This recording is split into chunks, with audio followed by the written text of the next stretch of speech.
Have you ever asked yourself why you can read an entire page, even a whole chapter, and then, minutes later, it feels like your brain didn't hold on to anything?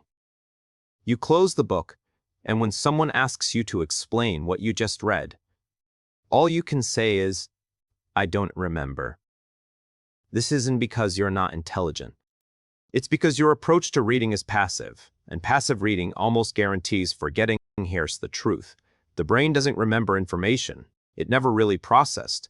If your eyes move across words without your mind fully engaging, it's like pouring water into a basket.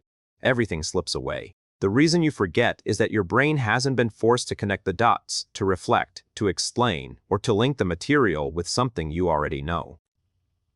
Now think about how Japanese students are trained to study. They don't just read for the sake of finishing a page.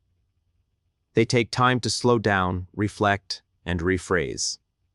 For example, when a Japanese student reads a passage, they often pause and ask themselves, "What is the key idea here? How does this connect to the bigger picture?" Could I explain this in my own words? If someone asked me. This habit transforms reading from passive absorption into active processing, which is what locks knowledge into long-term memory. So how can you read and understand like the Japanese? Let me give you a method you can start using right away.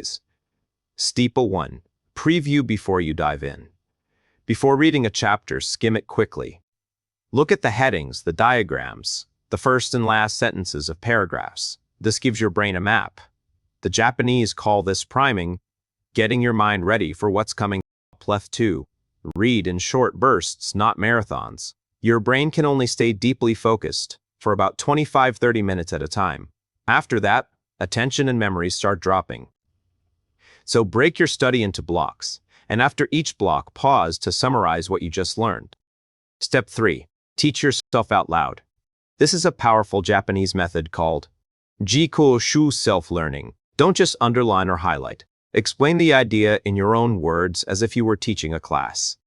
This forces your brain to reconstruct the knowledge, instead of just recognizing it on the page. Step 4. You don't need to reread everything daily. Instead, review the same information after a day, then 3 days, then a week. The Japanese education system relies heavily on repetition over time, which cements knowledge more deeply than cramming ever could. Step 5. Connect new knowledge to old knowledge. The brain loves building bridges. Whenever you learn something new, ask, "What does this remind me of? Where else have I seen something similar?" This makes the information meaningful, and the more meaning you give it, the harder it is to forget. And here's something most students overlook. Your brain is a physical organ, not just a memory machine. If you want it to perform at its best, you need to fuel and care for it. Sleep is like hitting save on everything you studied. Without proper rest, your brain struggles to lock in what you learned. Nutrition is another big piece. Foods rich in omega-3 fatty acids, vegetables, nuts, and plenty of water keep your brain cells firing smoothly. Movement and light exercise pump oxygen to the brain, sharpening focus and recall. Japanese schools emphasize balance, study, rest, and healthy living because they know one can't exist without the other. Now let's put this together. Imagine you sit down to study instead of just reading through a chapter. You first skim the content to get a map, then you read a section slowly, underline key points, and after finishing, you close the book and explain it out loud in your own words. You write a short summary in your notebook. The next day, you come back, look at your summary, and see how much you can recall without checking. A few days later, you test yourself again. Over time, that knowledge becomes yours. It's not just in the book anymore, it's in your brain. This is the difference between reading to finish and reading to understand. The Japanese way is about mastery, not speed. They know that if you take the time to really engage with information, you won't need to keep going back to the same book because the knowledge will stay with you. So the next time you sit down with your textbooks, don't rush. Don't just highlight. And don't fool yourself into thinking that turning pages means progress.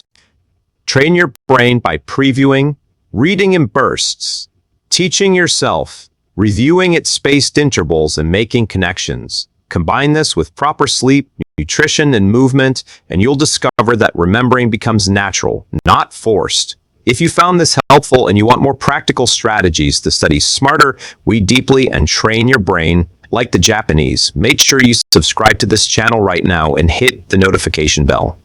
That way, you won't miss